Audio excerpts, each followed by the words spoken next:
Welcome to the Salmon Runs YouTube. Enjoy the video. You'll start by opening your phone's battery screen to record current percent and usage patterns. That gives a baseline.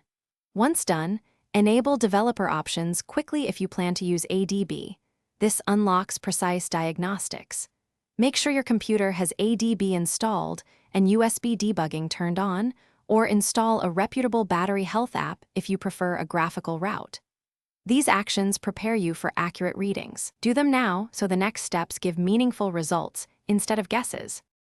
With the phone connected, run a DB Shell Dumpsy's battery to pull raw values. This is more reliable than summaries. Look for level, temperature reported in tenths of a degree Celsius, voltage in millivolts, and the health indicator string or code. These explain whether the battery is reporting internal faults. If you chose an app, gather its health percentage, cycle count, and short-term temperature trends across 1 to 3 days. These numbers show both immediate condition and longer-term degradation, patterns you'll interpret next. Now interpret what you saw. A healthy battery shows stable temperatures under about 45 degrees Celsius, voltages near the rated spec, and a health status of OK.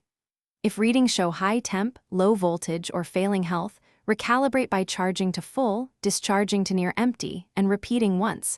This often fixes reporting errors but not physical wear. If cycle count is high or issues persist, plan replacement. If you can't get readings, reauthorize USB debugging, swap cables, or try a second diagnostic app as a troubleshooting step. Thanks for watching.